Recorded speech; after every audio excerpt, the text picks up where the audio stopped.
Red టీవీలో మీ వ్యాపార ప్రకటనల కోసం ఈ నంబర్ని సంప్రదించండి. Hi viewers, welcome to our channel. ప్రస్తుతం మనతో పాటు సీనియర్ జర్నలిస్ట్ దాము బాలా సార్ అన్నారు, వాడితో మాట్లాడు. నమస్కారం సార్. నమస్తే సార్, లాస్య నందిత డ్రైవర్ ప్రశాంత్ ఎవరైతే ఉన్నారో మిస్ అయ్యారు అన్న వార్తలు అయితే వినిపిస్తున్నాయి సార్. మరి ఈ వార్తల్లో నిజం ఉందా? అలాగే ఆ ట్రక్ ఏదైతే అప్పుడు గుద్దిందన్నారో దాన్ని పట్టుకున్నామన్నారు కదా, దాని వివరాలు ఏంటి sir? Lasya Nanditha cantonment MLA 23వ తేదీ అర్లీ మార్నింగ్ 5:05 ఆ టైంలో యాక్సిడెంట్లో ఆమె చనిపోయింది. ఆ టైంలో చనిపోయిన టైంలో ఆమె డ్రైవర్ కమ్ పిఏ, ఆమెకి పిఏ కూడా అతను ప్లస్ డ్రైవర్ కూడా ఆకాష్ అతను ఉన్నాడు. అతనేమో ఇద్దరు ముందు సీట్లో కూర్చున్నారు. అతనేమో బెల్ట్ వేసుకున్నాడు కాబట్టి ఎయిర్ బ్యాగ్ ఓపెన్ అయింది. ఈమె బెల్ట్ వేసుకోలేదు కాబట్టి ఎయిర్ బ్యాగ్ ఓపెన్ కాలేదు. ఇద్దరు, ఈమె చనిపోయింది, అతను సివియర్ గాయపడ్డాడు. అతనే వీళ్ళ సిస్టర్ నివేదిత వాళ్ళకి ఫోన్ చేసి మేము యాక్సిడెంట్ జరిగింది, మా ఇద్దరికి గాయాలైన అన్నాడు. మేబీ అతనికి తెలియకపోవచ్చు, ఎందుకంటే అతను కూడా ఇరుక్కుపోయాడు. వీళ్ళు బయట వచ్చి లాగితే కానీ తెలియదు. ఈమె సృహ తప్పిందని కూడా అనుకొని ఉండొచ్చు.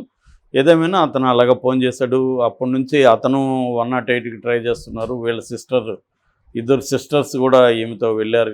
వీళ్ళంతా కూడా వీళ్ళ ఫ్యామిలీ 2 వెహికల్స్లో సదాశివపేట దగ్గర ఒక విలేజ్కి వీళ్ళు మిస్కిన్ బాబా దర్గాకి వెళ్ళి పూజలు చేసుకొని అర్లీ మార్నింగ్ సిటీలోకి ఎంటర్ అయినప్పుడు ఈమె నాకు టిఫిన్ కావాలి, ఆకలిగా ఉంది, అక్కడ దాబా చూస్తాం కదా దాంట్లోకి వెళ్దామని వీళ్ళ కారులో ఉన్న 12 ఏళ్ల పాప, అక్క కూతురు శ్లోక, ఆ పాపని వాళ్ళ కారులో మార్చేసి ఒక దగ్గర ఆగమని చెప్పి వై జంక్షన్, మన కూకట్పల్లి వై జంక్షన్, ఆ పాపని ఆ కారులో పెట్టి తను డ్రైవర్ని తీసుకొని వెనక్కి వెళ్ళిన ఒక 20 నిమిషాలకి ఫోన్ చేసి చెప్పాడు.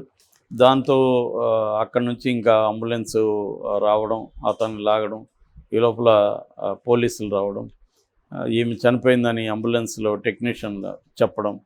సో ఇతన్ని తీసుకొని అక్కడ మదీనాగూడ, మియాపూర్ దగ్గర మదీనాగూడలో ఉండే శ్రీకర్ హాస్పిటల్లో చేర్చడం, ఇవన్నీ జరిగాయి. తర్వాత పోలీసులు ఎంటర్ అయినాక పోలీసులు ఆ సీన్ని పరిశీలించారు ఎలా జరిగిందని. వాళ్ళు దాని మీద ఉన్న దుమ్ము,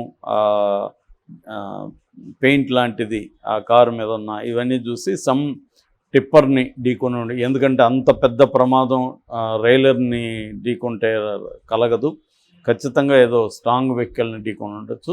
ఈ దుమ్ము ఇదంతా దీని మీద పడి ఉందంటే ఏదన్నా ట్రిప్పర్ రెడ్ శాండ్ కానీ అట్లాంటిది తీసుకెళ్ళే ట్రిప్పర్ని గుద్దుండొచ్చు అనేది అనుకున్నారు.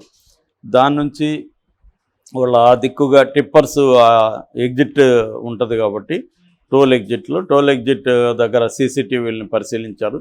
ఆ టైంలో ఒక 6 టిప్పర్లు వెళ్ళినట్టుగా తెలిసింది. ఆ టిప్పర్ని మొత్తానికి 6 టిప్పర్లో ఆర్టీఓ అధికారుల సహాయంతో వాళ్ళ నెంబర్ని ఐడెంటిఫై చేశారు. TS08 UJ0025 ఇది టిప్పరు. ఈ టిప్పర్కి సిగ్నల్ లైట్ బోర్డు ఉంది కదా, అది దెబ్బ తగిలింది. తర్వాత దానికి గార్డుగా పైన ఉంటుంది, అది కూడా బాగా డ్యామేజ్ జరిగింది. ఆ డ్రైవర్ని తీసుకొని విచారించారు పోలీసులు. విచారిస్తే టిప్పర్ డ్రైవర్ ఇలాగా గుద్దుకునింది, నేను ఇంక భయపడి వెళ్ళిపోయాను అని చెప్పాడు. సో అతని మీద కూడా కేసు నమోదు చేశారు. ఎందుకంటే అతను ఇమీడియట్గా ఫోన్ చేసి ఉంటే 108కి మేబీ ఆమె కూడా బతుకుండొచ్చు, తెలీదు, ఆమె కొస ప్రాణంతో ఉండొచ్చు.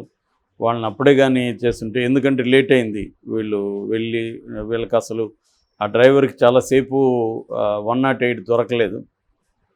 సో అందువల్ల అతని మీద కేసు పెట్టారు. అట్లాగే డ్రైవర్ మీద కూడా నివేదిత, వీళ్ళ సిస్టర్ లాస్య నందిత వాళ్ళ చెల్లెలు నివేదిత కంప్లైంట్ చేసింది. డ్రైవర్ కావాలని యాక్సిడెంట్ చేశాడా లేకపోతే నెగ్లిజెన్స్ వల్ల చేశాడా, ఏదైనా డ్రైవర్ కారణం అనేది. రెండోది, మాకు ఫాల్స్ ఇన్ఫర్మేషన్ ఇచ్చాడు, ఇద్దరు యాక్సిడెంట్ అయింది అని చెప్పాడు తప్ప ఇంత సివియర్ యాక్సిడెంట్ అనేది అతను చెప్పలేదు. సో అని కంప్లైంట్ ఇచ్చారు. ఇతని మీద IPC 304A కింద కేసు పెట్టారు. అయితే ఇప్పుడు కొత్తగా ఒక వార్త ఏమనిపిస్తుందంటే, ఇతను మిస్సింగ్ అని అంటున్నారు. ఎవరు? ఆకాష్ కనిపించట్లేదని. అందువల్ల ఇప్పుడు పోలీసులు వెతుకుతున్నారని చెప్తున్నారు. అయితే అతను కనిపించకపోవడానికి ఒక కారణం ఉందని వాళ్ళ ఇంట్లో వాళ్ళు చెప్తున్నారు. అదేంటంటే లాస్య నందిత ఎమ్మెల్యే కాబట్టి వాళ్ళ బీఆర్ఎస్ శ్రేణులు వాళ్ళు ఇతని మీద కోపంగా ఉంటారు, ఇతనే చేశాడని కూడా పుకార్లు వచ్చాయి కాబట్టి అతను తన మీద ఏమన్నా దాడులు చేస్తారేమో అని చెప్పి అతను భయంతో ఎక్కడో దాక్కున్నాడు, ఖచ్చితంగా పోలీసులకైతే అందుబాటులోకి వస్తాడు, ఈ భయం వల్ల అతను దాక్కున్నాడు, అతనికి సెక్యూరిటీ కావాలి అనేది కొంతమంది చెప్తున్నారు. ఏదేమైనా ఖచ్చితంగా అతనికి సెక్యూరిటీ ఇవ్వడం, పోలీసులు అతన్ని ఇంకా లోతుగా విచారించాల్సిన అవసరం ఉంది. అయితే ఇప్పటివరకు అతన్ని విచారిస్తే అతను ఏం చెప్తున్నాడంటే నాకు కళ్ళు బయలుగమ్మాయి, నాకైతే ఏం తెలియదు, గుర్తులేదు ఏమి అని చెప్తున్నాడు. మేబీ అది ఒక ట్రామా అంటారు, ట్రామా తర్వాత పోస్ట్ ట్రామాటిక్ ఒక మెంటల్ డిసార్డర్ కూడా జరుగుతుంది, పిఎస్టిడి అంటారు. ఈ పోస్ట్ ట్రామాటిక్ మెంటల్ డిజార్డర్ ఒక్కోసారి టెంపరీగా ఉంటుంది, అప్పుడు మెమరీ కూడా కంప్లీట్గా రికవర్ కాదనమాట, స్లోగా వస్తుంది. సో ఒక్కోసారి రాకుండా కూడా పోవచ్చు. ఏదేమైనా అతను నిజం చెప్తున్నాడా లేదా అనేది టిప్పర్ని అయితే ఢీకొన్నారు, క్లియర్గా తెలుస్తుంది. మరి టిప్పరుని ఇతను ఢీకొన్నాడా, టిప్పర్ ఏమన్నా రివర్సల్ ఇతను దాన్ని కొట్టిందా అనేది ఇంకా డ్రైవర్ని కూడా విచారిస్తున్నారు. ఇప్పుడే వాళ్ళు అన్ని విషయాలు ఇంకా పోలీసులు బయట పెట్టట్లేదు. డిఎస్పీ రవీందర్ రెడ్డి ఏం చెప్పాడంటే మేము ఇంకా విచారిస్తున్నాము, దాని తర్వాతే డీటెయిల్స్ బయటికి చెప్తా ఉంటున్నారు. మేబీ ఈరోజు ప్రెస్ మీట్ ఏమైనా పెట్టి చెప్పే అవకాశాలు ఉండొచ్చు. ఉంటే మాత్రం ఇది ఏమన్నా కుట్రపూరితంగా జరిగిందా లేదా అనేది వాళ్ళు బయట పెట్టాల్సి ఉంటుంది.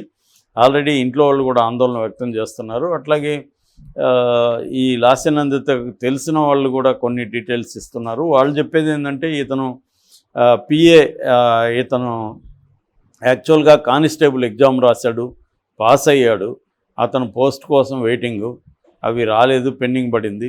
అందుకని అతను ఒక ఫ్రెండ్ ఈ అమ్మాయికి చిన్నప్పుడు చైల్డ్హుడ్ ఫ్రెండ్ ద్వారా దీంట్లో జాయిన్ అయ్యాడు. ఆ ఫ్రెండ్ రికమెండ్ చేశాడు. ఎందుకంటే లాస్యనందిత ఈ ఎన్నికల్లో గెలిచిన తర్వాత ఆమె 2 వెహికల్స్ కొనింది, స్కార్పియో ఒకటి, ఎక్సెల్ ఇదొకటి 3-6 ఎక్సెల్ 6 మారుతి, ఈ 2 కొనింది.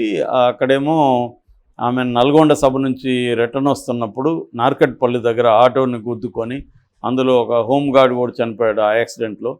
అందులో శేఖర్ అనే డ్రైవర్ ఉండేవాడు. సో ఆ కారు డ్యామేజ్ అయింది. శేఖర్ను కూడా ఆమె మార్చేసి వాళ్ళ చెల్లెల కారు నడపమని చెప్పి తను వేరే డ్రైవర్ కావాలంటే వాళ్ళ చిన్ననాటి ఫ్రెండు ఇతన్ని రికమెండ్ చేశాడు. ఇతన్ని పిఏగా ఫస్ట్ అనుకున్నారు, తర్వాత ఇప్పుడు ఈ కారుకి కూడా ఎవరు డ్రైవర్ లేడు కాబట్టి ఇతన్ని డ్రైవర్గా కూడా తీసుకున్నారు.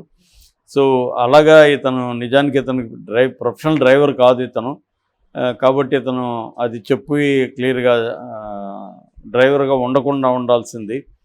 సో ఆ రకంగా నెగ్లిజెన్స్ కూడా ఉంది. ఆమె కూడా కొన్ని జాగ్రత్తలు తీసుకొని ఇతను ప్రొఫెషనల్ డ్రైవర్ కానప్పుడు డ్రైవర్గా పెట్టుకోవడం కరెక్ట్ కాదు అనేది అనుకొని ఉండాల్సింది అనేది చెప్తున్నారు. ఏదేమైనా ఇతను కంటోన్మెంట్ బోర్డులో శ్రీనివాస్ అని వీళ్ళ ఫాదర్ దప్పేదారుగా ఉన్నాడు. ఆయన చనిపోయినప్పుడు కారుణ్య నియామకం కింద, అంటే మామూలుగా ఎవరన్నా డ్యూటీలో ఉండి చనిపోయినప్పుడు వాళ్ళ పిల్లలకి ఇచ్చే ఒక ఇది ఉంటుంది, దాని కింద ఇతను అప్లై చేసుకుంటే ఆ జాబ్ రాలేదని, దానివల్ల ఇతను కానిస్టేబుల్ ఎగ్జామ్ రాశాడని చెప్తున్నారు. ఏదేమైనా శేఖర్గానే ఉంటే ఈ యాక్సిడెంట్ ఈ స్థాయిలో జరగకపోవచ్చు అని కొంతమంది, అట్లా అనుకున్నప్పుడు మరి అక్కడ ఎందుకు శేఖర్ యాక్సిడెంట్ చేశాడని. సో ఇది 3వ యాక్సిడెంట్ అని. ఫస్ట్ ఇదేమో లిఫ్ట్లో 3 గంటలు ఆమె వేరే మెంబర్స్తో కలిసి ఒక షాప్ ఓపెనింగ్కి వెళ్ళినప్పుడు ఓవర్లోడ్ ఎక్కేసేసరికి లిఫ్ట్ జామ్ అయిపోయింది, 3 అవర్స్ రాలేదు. చివరికి దానికి గోడకి రంధ్రం పెట్టారు, ఊపిరి ఆడకుండా ఉంటుంది గాలి లేకుండా. సో అది ఫస్ట్ యాక్సిడెంటు. 2వది నార్కెట్పల్లి, ఇది 3వది. నార్కెట్పల్లి దీనికైతే 10 డేసే గ్యాప్. సో ఇలాగా ఆమె 3 ప్రమాదాలు 1 by 1 రావడం వెనక ఎవరైనా ల్యాండ్ మాఫియా ఉందా అని కూడా ఒక లాయర్ ఆ మధ్య చెప్పాడు.